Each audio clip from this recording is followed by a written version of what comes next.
Okay, since we had so much fun destroying a Lloyd's console stereo the other day, I thought we'd destroy another one. Today's specimen is a Morse-Electrophonic from probably the late 60s and early 70s, housed in a fine particle board cabinet featuring a Garrard record changer. And look at all this storage we have for albums.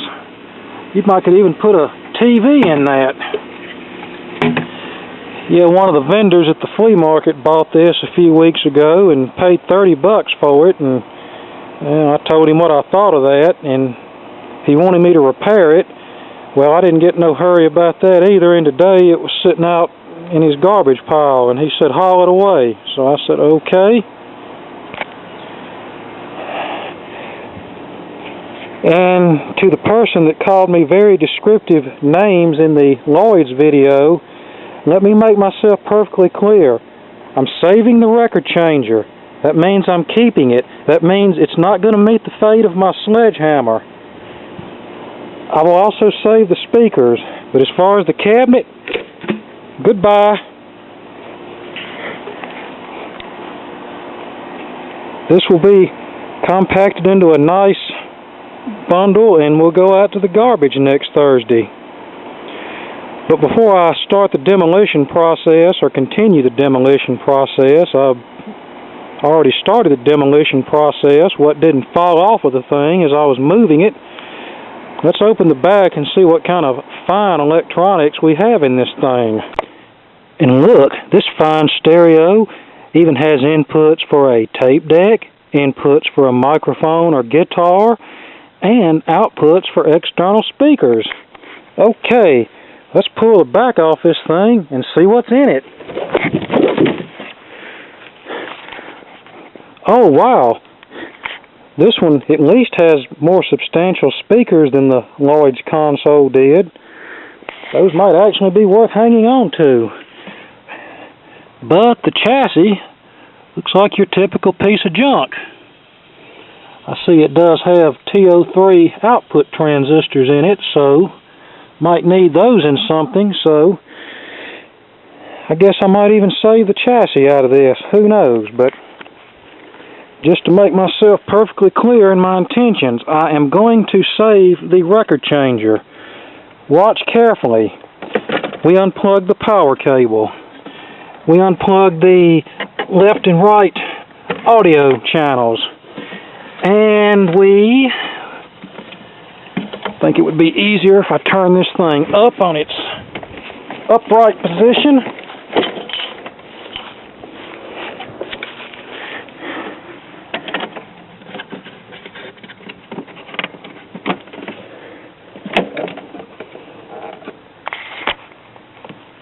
Okay, need my screwdriver to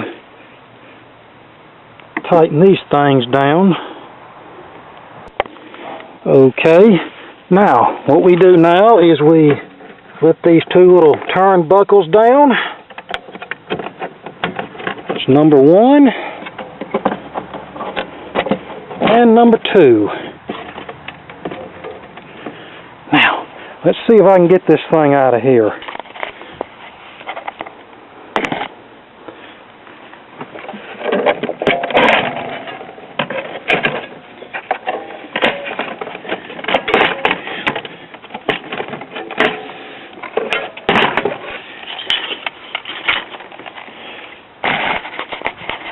And voila, the record changer is removed. So I will take said record changer and put right here in the pile of stuff to keep, because I wouldn't want you to think that I'm throwing away this valuable record changer that's worth hundreds of dollars on eBay.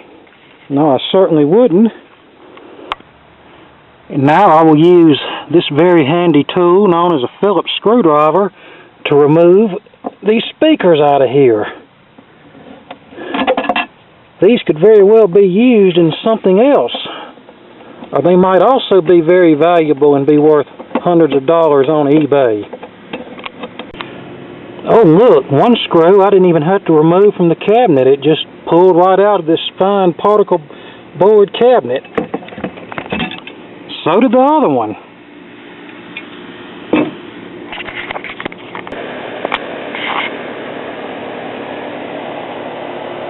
Okay, just to make myself perfectly clear, here's the pile of goodies that I'm saving out of this fine stereo.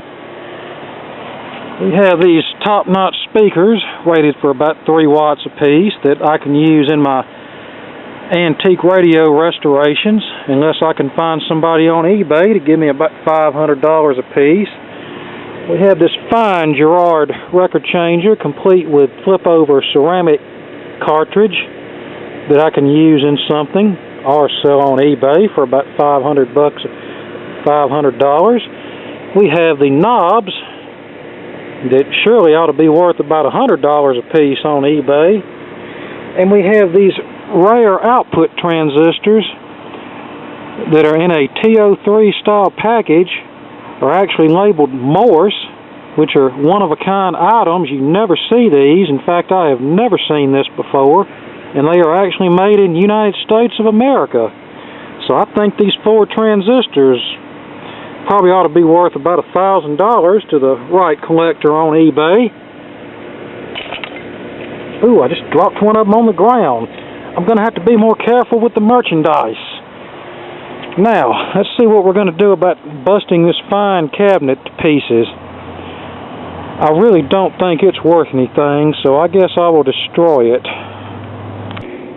Oh, and I forgot to show you this fine selection of screws that came out of that stereo. It's rare to find a complete set of screws like this, and I think I should be able to get at least $1,600 just for the screws by themselves on eBay. I mean, this stereo is turning out to be very profitable for me. Okay, demolition of the stereo is coming along nicely. We even have a garbage bag here. It's filled with smaller parts of the stereo as the particle board crumbles. More demolition progress.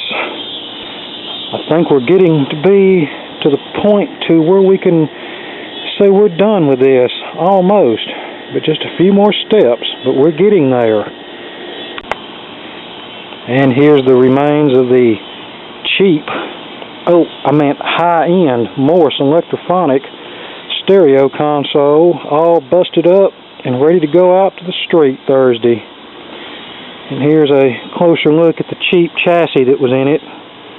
I started to save it, but I said, nah, all I really wanted was the output transistors because those things are so valuable. I could retire off of those, but